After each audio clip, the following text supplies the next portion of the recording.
What is going on, y'all? KMBest. Lambie is sick. We have filled him in with another thin man with glasses, so hopefully you can tell us apart. As everyone knows, I'm famously thin.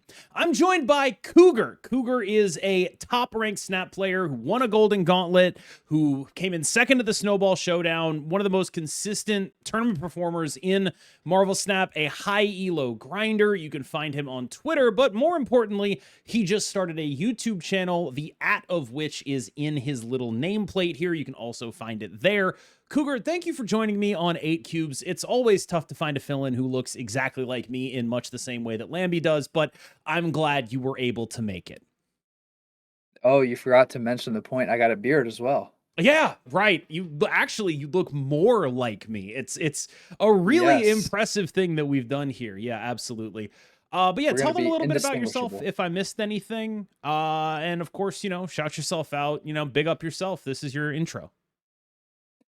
Yeah, I don't think you missed too much. Besides that, I've been streaming on Twitch like off and on for the last 10 or so months around my school and work schedule. And the support from the whole community has been great. Switching over to YouTube, my video's been live, I think going on 30 or so hours, and I already have 200 plus people that have came over and subscribed, and a lot of comments and a lot of likes. It's just been great. So I appreciate anybody from here. I'm a longtime KM viewer myself, so I appreciate anyone coming over and checking me out. That's actually true. Cougar used to message me that like sometimes what he'd do for decks is go back through my tier lists and be like, can I repurpose this idea? Like famously, Cougar's like one of the originators of the BYU deck, the Abomination, Miles Morales, High Evo, Sam Wilson. Let's just play a bunch of guys on the final turn of the game kind of deck. And he said he got that idea from like just watching one of my tier lists, and like 6 months ago, this was a thing people were doing. He was like, I wonder if that would still be good. And then it was. And then it wasn't. But Sam Wilson covers a lot of ground.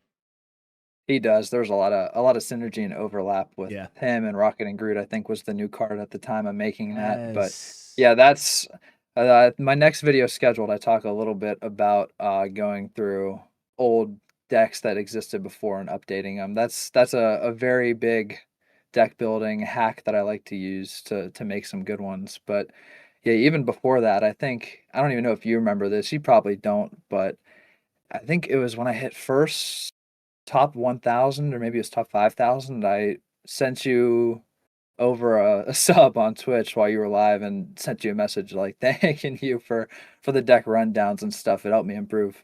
I am always humbled to learn things like that, because I think you, more than anyone else, has sort of taken what I want people to do with my content and actually applied it. Because I think a lot of people, when they watch the content, it's like, here's a deck rundown, I'm going to take a deck. Like one of the jokes is like, last time I posted my tier list, someone in my Discord was like, wake up, babe, my opinion for the week just dropped. It's like, that's not exactly what I want you to take away from it. I want you to take away from it that like, you can now build in the confines of this, what this is like, helping you define the metagame for yourself, and once you understand it, you know how to attack it. And I think you're one of the better players in the game at understanding the metagame and knowing how to attack it. So I really appreciate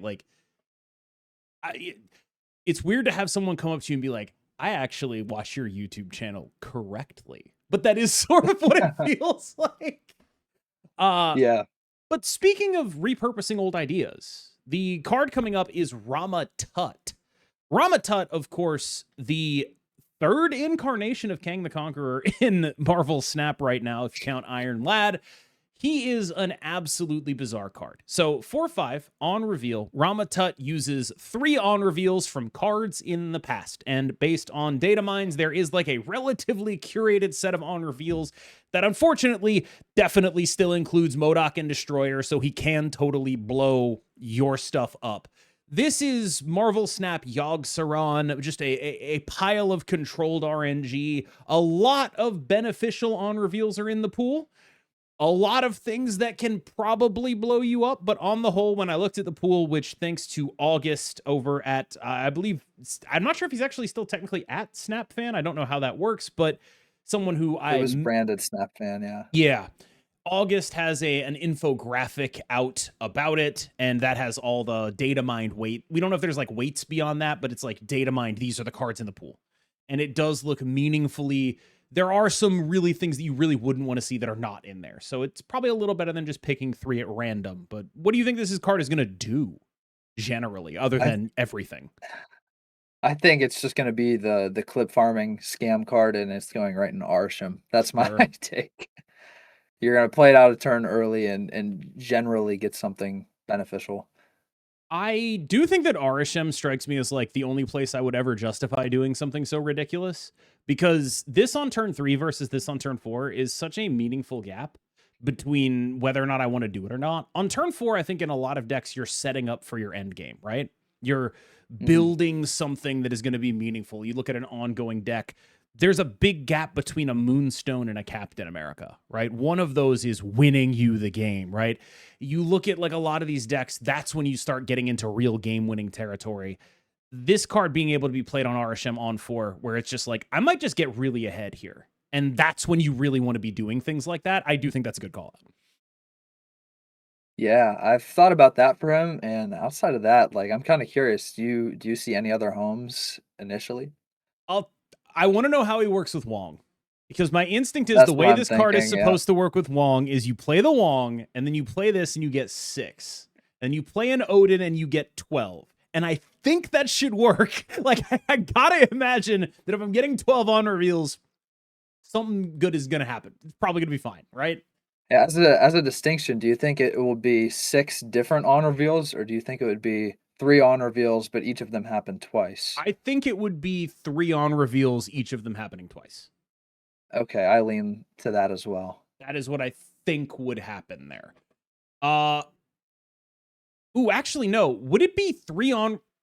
What if it's 6 on reveals, each of them happening twice, just by playing him on the Wong?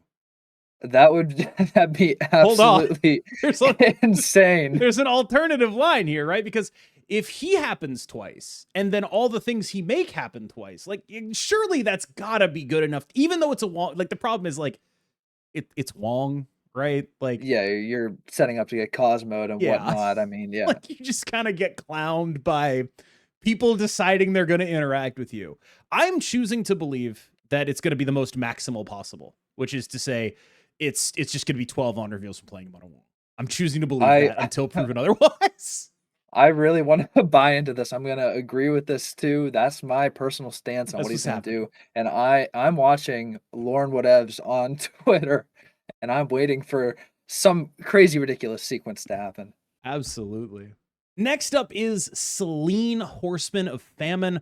I have been whelmed with this card. It is fine enough, I think. Have you had an experience similar to mine when playing with this card? A 4/4 that, if you play 3 cards with no abilities, will steal 5 from the location that it's at. It's weird to say a 4/14 is underwhelming, isn't it? It is a little bit weird that's the world we live in now, but I would say I feel slightly greater than whelmed with this card, although I have not played her in many shells. I mostly just played my Wiccan deck that you actually shared on one of your tier lists. I made it for Ozzy, but then I took Megasonic out, put in Selene, and I think she was an improvement over Megasonic for what it's worth. Like, you think about it, you have to blow up 9 power or more with a Megasonic, or, the card could have an effect like Moonstone or whatnot, but you have to be getting pretty good value to beat what Selene brings, and I found her condition pretty easy to achieve. I do think that she's the kind of card that if she released in a different era of Marvel Snap that wasn't all Prodigy and Frigga my Gambit and copy my Shou-Lao onto Scarlet Spider that I also Jocasta. It's just like, it's one of those things where it's like, she's so fair. She's just such a fair card. You are putting in effort to get a big card. Like, the effort you're putting in to get her is meaningful, and the reward you get is also meaningful, but the downside of not having it happen is really relevant. Like, honestly, the card I compare her to more than anything else is Rescue. Like, that's the card. Yeah. Because it's like, you look at Rescue and you're like, okay, much smaller, but way easier. Way easier for me to be like, I can count on this being 4 and kind of large. There is not a thing that's like Luke caging me if I play Rescue. Like, that's true. I don't know. this is functionally a card that in my brain, I'm like, oh, this is bigger rescue. And then I'm like, well, yeah, no wonder I don't think it's very good. I feel like it kind of also compares to like a Darkhawk or a Ronin type where Sure. you're running a rocks type package to Yeah. enable her. Yeah, she's 4 costs instead of 5, but you're getting like a similar output, slightly smaller. Yeah, I will she say, might be like oh no, one you card go. away, right? Like if there's like one more debris you could play and have it just be like, yeah, I'm doing this. I Oh kind yeah, of I could say that. like if you're just one debris away. If they just made a card that was like, I'm a rock that's a 3/5, or like I'm a sentinel but I'm a rock, like that I think would push her in the right direction. Yeah, you definitely need a little bit more cards in her package. Like I was playing Mole Man, and he's just got to be one of the worst cards of all time. You play him, and I was consistently hitting my Wiccan or hitting my Aussie. I'm like, God, it's so terrible. But Well, I you got do to want put to Howard the mention with Duck in. Selene, like you're on Crag. Yeah. I was gonna There to say keep that kids off Crag, baby. yo, I didn't notice that. Yeah, one nice thing is she's really good for the rocks package in a board space efficiency sense. Yes. Yeah, so with the rocks decks, they're often getting out early and filling up the board. Like Debris, she takes up 3 slots. Rhino, he takes up 2 slots. If you're running Herbie for the rock, he takes up 2 slots. All your cards are taking up a lot of space and kind of have small bodies. Like if you're only doing Aussie, they're all just 3 power. It's a lot of power across the board, but in each lane, you're not going very tall. So her being able to jump in and make a lane that, you were down by a lot, now you're winning just because she's so big and only takes up 1. Yeah, the verticality is important to her. I do have one follow-up, though. Would you rather her just say, gain 10 power? No, I Okay. feel like the steal is very rarely, but sometimes it's very valuable, like in an Iron Man location or you hit someone's Scarlet Spider. I think there is additional upside to skill on top of just like the net stats you gain. I mean, we already covered a bit of the rock deck already. Ozymandias, it's not a deck that's going to put fear into anybody's heart. He's a very fair mid-range card in a way that is slightly different from Selene in that I think this is your real Darkhawk comp. This is your Ronin comp, where you have this package of like 3 cards that go in a deck. Like people are playing it in, you were playing it in the Wiccan shell. Smiz was playing it in the Supergiant shell. I got Gamers List that was playing it in the Supergiant shell without Supergiant, which a lot less justifiable now that everyone's back on Shou-Lao, but it was cool for a little bit. And I think that this kind of card is the right thing for them to do. I'm just struck by how little I feel like they could adjust Ozymandias. Like, let's say they were like, we want Ozymandias to be one of the best decks in the game. Do you think saying +4 on the rocks does that? Like, do you think going to like 12 power on him does that? Like, it's one of those things where you're just like, I don't actually know how much upward room you actually have that would be meaningful here. Honestly, I think if they wanted to make him better, it would be adding, like coming out with some type of Prodigy or Frigga or whatever that works with the big 5 drops. Because you can Mystique him. It's not all that good, but like if there was a 4 that took the text of the next card you played, like that would be something meaningful you could add to multiply his effect, I think would be the main way.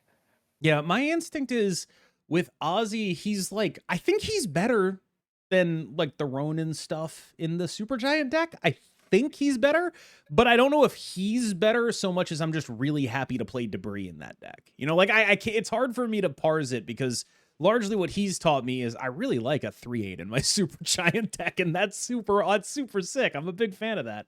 But like, I don't know, they could 2/6 Rhino, right? I think that's like a thing they could do. And then once you get below Rhino, you're just out of cards that work with him in a way that you're actually happy to do. And I don't really know what the solve for that is.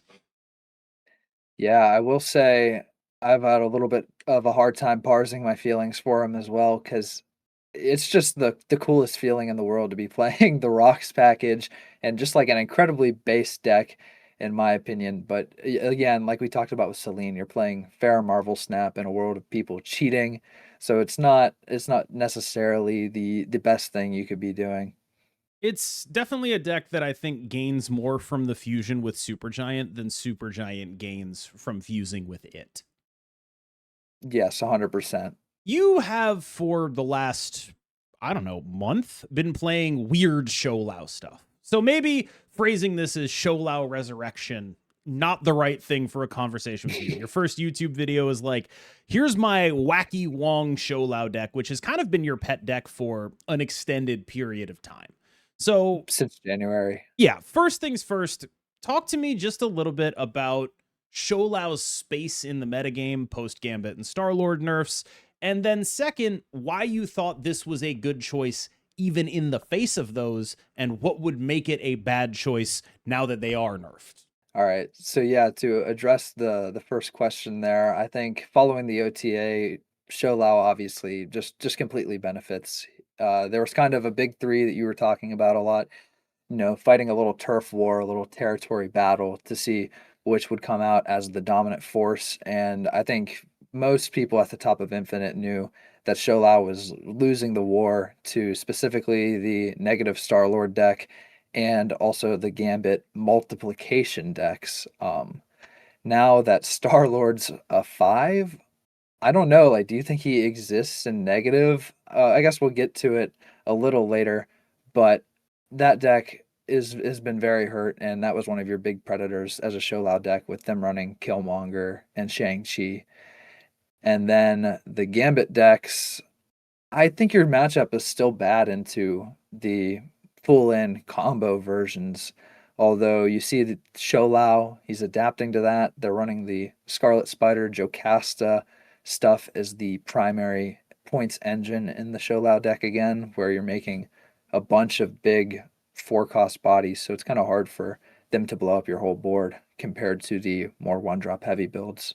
Yeah, and your list specifically being heavy on, I would describe it as shenanigans, right? You got Wong, you got Infinity Ultron. There are very few lists that are better set up to, low-key, I think your list is kind of a great direction for you to go if you were, say, wanting to play a Rama-Tut in a deck that is otherwise respectable. You just jam him in there and be like, look, I'm totally winning because of Rama-Tut. It has nothing to do with everything else. Yeah, you just cut Infinity Ultron, you put Rama-Tut in there, and then you're like, yeah, look at the best Rama-Tut deck. But that aside, I do think that was your list specifically metagamed for that meta? Because when I look at it, I see not just a list that is able to combo particularly high, which is relevant against the Star-Lord list, but a list that is pretty heavy on more expensive cards, which is relevant against the Gambit stuff. With them being nerfed, how much of your list, which, by the way, I know people are going to get on me for this. I know people are going to be like, you should put the list on screen. No, you should click into Cougar's YouTube channel, and then you can get the list from there.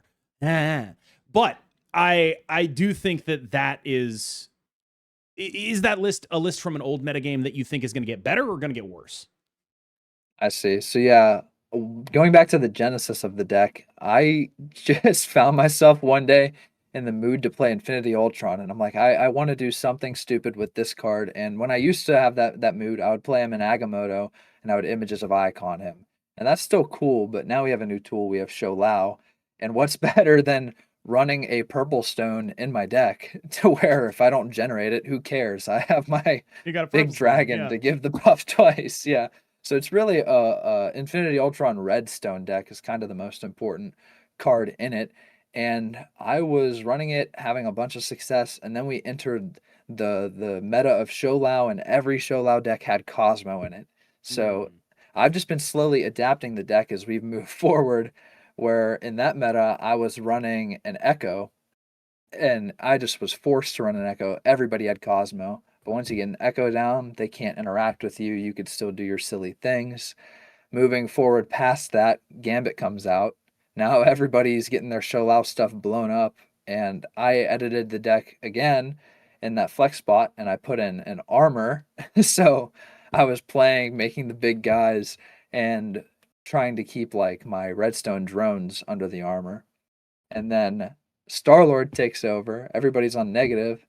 Now I have it as a Pixie Mobius deck. So I've just been playing with 2 slots over all these months to try to keep the matchups that are the worst for me, the most fair and the best that they can get. And it's worked pretty good in the SJL tournament more so. I've played this exclusively following like all 3 variations I just named, and I'm in the finals against Splat actually, which might make that some content. We'll see. I know me and Butt did last season. But yeah, moving forward after the patch is kind of hard to say because in one hand, the list gets better now that your 2 main predators, Gambit and Star-Lord, are less common. But in the other hand, you have people doing more maximal Shou-Lao stuff than you. Yeah, that's the thing you're worried about, right? Is like, how do you beat the people that are doing 3 giant Scarlet Spiders? Or Omega Sentineling your Infinity Ultron down before you can copy him. So I've yet to experiment with it in this metagame and see, what cards can I add to the list to combat this? Like, who knows? Maybe instead of doing a Maverick for my duplicator, I make it a Luke Cage Mysterio. I mean, to be determined on that. But yeah, that's been my evolution of this Infinity Ultron Shou-Lao deck. Let's talk a little bit about the former metagame pillars. Gambit, Horseman of Death, still strikes me like a particularly powerful card as long as you're willing to play Victoria hand. Like, if you're willing to play Moon Girl, this guy is still good. If you're not willing to play Moon Girl and you're not willing to play, Iron Patriot and Frigga, or even something like a Valentina, I think this card is now requiring you to like actually invest in it, where previously it was kind of a little bit free. One of the places that I expected it to get stronger in was Cerebro 3 because they gained Frigga, right? But I gotta tell you, he feels very hit or miss in Cerebro 3 because you basically always need Bastion and a Sentinel or multiple copied Sentinels and a Frigga. And then you start looking at it and you're like, wait, I don't actually get this guy off very much. So is he just now fully in the province of, I am in a V-hand deck, that's it, I am only there? Or do you think there's still room for him to appear in wider and more interesting spaces? I feel like there's still some room and some unexplored space as to what is the minimum investment to make this guy worth it. Your Marvel Snapcast with guest, you guys were talking about this same topic, and I was thinking about it too, just the day I was watching it, and I was trying it actually in those 2 flex spots in my IU deck, and I just had Infinity Ultron, the Silver Surfer, the Wong, and a Valentina, and it was not even close to being enough to activate him. It was way too inconsistent. Yeah. I scrapped it like immediately. Another deck I saw, Splat, is on the other side of SJL, has been running this weird Gambit Kang Splat Surfer build. It's crazy. Who did that? No, I've seen that one where it's just like all my created cards are just Kangs, so I got to play 2 Kangs, yes. And then the guy is on. Yes. And I played against that. I didn't realize it was him. Yeah. It's pretty good. Yeah. It works out. Like, that feels like more of a satisfaction to hitting the conditions than playing Valentina and Infinity Ultron did. So I think there's still some settling, but so far only V-hand strikes me as, this is definitive, really good Gambit deck. Star-Lord, one of the weirdest nerfs I think I've ever experienced, which is to say, first of all, they definitely like killed what this guy was doing, but basically all the comments on my video with like, I would say probably like maybe a 2% exception rate were like, good, I hated him, get him out of here. So I do think that like that kind of thing, sentiment on that is likely to sour over time as people forget the immediacy of how bad the card felt to play against and largely just remember that they spent $10 on a card that isn't the card they bought, right?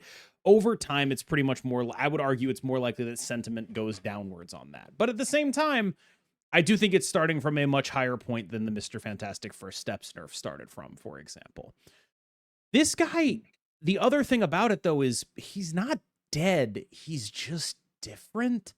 Like at 5'8", gaining the power, Derek was playing him in a Surtur list where it's like, I will play off curve on turns 1 and 2 and then just play him as 10 power. The upcoming Datamine Storm Horseman is a much better card with him now that he is not duplicating himself to the point of invalidating the point of her existing in your deck in the first place. He is elite in High Evolutionary. It's still the best card in that deck by margins that are kind of astonishing. He's different. I've even seen people play Psylocke on 3 into this guy on 4 into Zola. You know, like he's still making the combo work. Still doing it. I don't think that like any of this stuff is indicative of them. Like, this doesn't mean that they made an incredibly smart decision with the series of things they've done to this card. I'm surprised how alive he is largely my impression. Do you have a similar or different impression from that? I think I got a different impression. Okay. I know a bunch of people were pitching different nerfs for him since he released. I mean, I was kind of with you at first, just take some power down, see how he goes. But after that was very insufficient. No, it did not do anything. My bad, dog. After that, I was like, my number one thing would be see him put at 5 cost, just to, if they're going to duplicate him, make it way harder to fulfill this condition and make it so they actually have to play a card before turn 3. That was my take on the 5 cost, but I also felt like you said, there would be other use cases for it, which I only really saw the High Evolutionary one, where you're still able to run a magic, or you're able to run a Superior Spider-Man, something to get you some energy ramp and still float on his turn. I thought that would be a home, but with them, I didn't think about them making him 5/8, and now he has some weird Surtur Scar synergy, which is kind of interesting. Yeah, and I'm also curious to see how community sentiment settles on this change, because on one hand, like, I see we paid $10 for this. He does different things now, but on the other hand, he's still playable. And when I look at Mr. Fantastic, that guy wasn't like such a feels bad play pattern when he was really good. He was just everywhere and in every deck, but I don't think he was really hated. One of the things that Star-Lord's nerf did is kind of opposite to how nerfs typically go. Like, typically a nerf will hit the efficient mid-rangey engines of the metagame and then cause everyone to rework, like, oh, how much do I care about this? I was winning by 5 points of power. Now I'm not winning by 5 points of power. Star-Lord's nerf is different because Star-Lord wasn't just the best combo deck. It was prohibitively good against other combo decks. The thing that it did with the multiple Alioths was just like, if you want to try to combo over the top of me, your cards don't have text, so you're not going to be able to do that. And against anything that is smaller than that, well, I'm comboing over the top of them. So it's a very unique situation where it's easier for us to go back to these Shou-Lao decks because we just have them. But what is supposed to beat these Shou-Lao decks? What combo decks can we play that are like from hand combos that don't get CGR'd because the Doom decks are still playing CGR?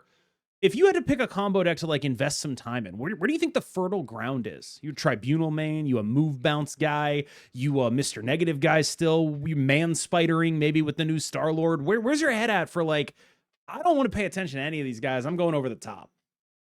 Yeah, I think right now I would be investing time into thinking about the man spider space. These Shou-Lao decks are starting to cut Cosmo, and there's a lot less of the Predators for Man Spider, which would have been the Shang-Chi Mr. Negative deck. That would just blow up your Man Spider. So I kind of look at that as this possible space to attack this metagame from other stuff like Tribunal. It's definitely a little hard, like, not as hard as it was. Like you said, when the combo decks for Star-Lord first came out, I actually did my Infinite Climb that season a few days late, so it was after the best shell had been formed, and I was playing in so much of that. And on my climbs, I like to stick to not only Tribunal, but it's one of my go-tos just for an easy Infinite Climb. And it was making it so hard just getting Goliath in all 3 lanes. That was one of my gripes with that deck, is that it was a tall combo deck that ran tech to cover it. But yeah, now there's definitely some unsolved territory. What do you think outside of Man Spider? I think the man spider stuff is likely to be compelling, but ultimately negative win rate kind of stuff, where it's like, I do think that, like, I'm going to play Fallen One and all that, but it's like, all they have to do if they want to beat me is play the card Cosmo. Basically every single time. If they Cosmo my symbiote Spider-Man lane, I just kind of lose the game. And so I don't know that there's like a high enough ceiling on that for me. Like my gut is maybe something in the move space, maybe something just like totally abandoning the beat Cosmic Ghost Rider thing. You go back to like the Iska end of turn stuff and just be like, I'm going all in on, I'm going to have a bigger guy than your stuff. Like, nice Shou-Lao, don't care. Don't care at all. My Iska beats your Shou-Lao every time. I don't know. I think there's a little less space in the combo space than I would have expected there to be. Where like none of them feel particularly compelling. Maybe we're pixie decks. Maybe we're negative decks. Like maybe we're just going back to cheating energy. I'm not sure. Yeah. I will say I did see Bullseye QWERTY's tweaking, and he's running like a man spider negative deck. Saw that. That's kind of a neat take on how to avoid the, you're setting up a Fallen One lane and getting Cosmoed. But I also did want to shout that I too think I think the move shout is a pretty good one. There could be something in that vein. It's a Gambit problem though, right? Because it's like, whenever I play against move, I'm like, this is awesome. And then I Gambit them. And it's like, all right, well, I hope we both had fun here. Like, your whole deck is just, I'm going to make an 85 power Human Torch and a 17 power dagger. And if either of them die, I lose. Yeah. And it's like one of them's going to die, probably. Yeah, it's so hard. So hard to find a one that beats all of it. Yeah. Last up, Soapbox. This is for you. I just wanted to come on to shout from the rooftops. Please undo some of these afflict nerfs. It's been way too long. I want US Agent reverted. Give me back my 1/2 Zabu. Make Hazmat 2 cost. It's the archetype's seen like no balance changes. I mean, we had a new card. We had Caliban, but there's a Polaris Horseman in the upcoming season, which I'm sure will definitely be awesome.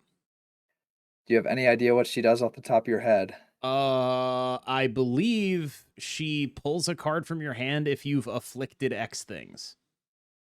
Okay, that's pretty cool. It would be if Luke Cage didn't exist. It could be super cool if Luke Cage didn't exist. I don't know. Keep going. Keep cooking. Keep cooking. Yeah, keep going. Yeah, keep going.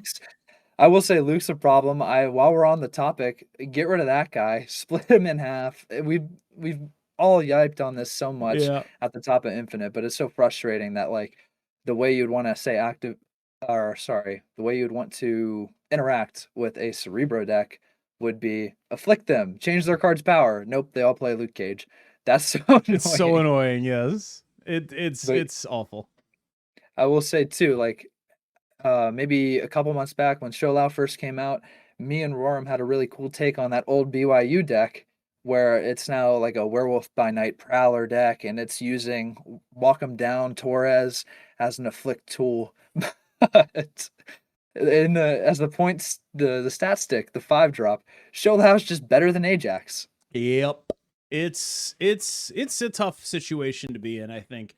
I don't know. I kind of agree. Like, I think my gripe is specifically with 2 cards in the pool. One is Luke Cage, the other is Hazmat. They're both too all-encompassing. Like, there's no other afflictor that comes anywhere close to what Hazmat is. Not one. Nothing else you can do in the space is even close to doing what she does. And there's no other counter card that is even close to Luke Cage. Not one. They're both too global for me. Like, I don't think you should revert those cards necessarily. I think you just need to make more cards in the space so they don't have to carry all the weight. Like, the problem with those cards is they are doing everything for the archetype. And so it's like a Hazmat at 2, you're like, oh, that's not busted. And then you think about it and you're like, well, this is kind of the only reason I play the deck. And it costs 2. It's like, maybe that is busted. Maybe it actually is busted to play a 2/15. Like maybe that's actually a problem. And it's like, it's not her fault, but it is the kind of thing where it's like, it's hard for me to look at that and say, you know what? Right. That's so true. I should let you do that. Yeah, I could see the Hazmat angle on being a little scary. I'd be fine without her. I like to play the more free abomination builds where they're Yeah. just stacking up a bunch of small afflicts over the game. But yeah, I think especially if they do print new cards for the archetype, they would like have to be. It needs like a Morbius. You know what I mean? Yes. They'd have to be Yes. small in cost, The 2 or 1. Polaris costs 2. So Oh yeah, yeah, like nice. that is a space That's on the what we're talking curve. about. That is a space on the curve that is necessary. Like I totally buy that. It's just like, wow, I can't wait to pull that off my Malekith and have it not work because it's an objective card. Yeah, It's gonna be goes great. after the end of game. But yeah, Woohoo! yeah, like largely my problem with cards like Luke Cage and Hazmat is not like it's too busted per se. Although I think 2-cost Hazmat you could make the argument. It's more that it's too global. Not that they should never do Yeah, global things, but like those cards specifically are too big a part of either winning or losing the game. There is no card that is even 75% of a Hazmat. Not a single card in the game can you play as backup Hazmat. What are you going to do? Everything else is 1 lane only. yeah, You got nothing. There's nothing there. There is not a card that is 75% of a Luke Cage. There are only cards that are 33% of that because they only affect 1 yeah. lane. That's the only cards that That's you very get. true. And so like there's nothing that's like it's too yes no with those cards specifically. So I like as much as I would like to say like I think on balance you could make Hazmat a 2-cost card. You could do that, sure. I think you could do it. It wouldn't be Mhm. busted. I just think it's probably bad. Like it's probably the wrong thing to do. And what you need to do is figure out how to make 75% Hazmat. Make a Hazmat that does like -2 to the front row in 2 locations or something like that. Like just Yeah. do something Yeah, like else. something Like, Phantom X-esque yes, like would just be, do, yeah. oh, I hit all the back row. Oh, I hit all the front row. Slice it differently because it's been sliced with just the location you're at for so long. And like Hazmat being the only card that goes outside of that, it's like make a Luke Cage that does the front row. Make a Luke Cage that does the back row. Make a Hazmat that does the front row. Make a Yeah. Hazmat that does the back row. It's like then you have a deck. I think, yeah, we've always talked about like how do you split it up? Yeah. No one's, or sorry, that it needs split up, but not how to split it up. And that's the best take I've heard. So I would be very game for something like that. I know.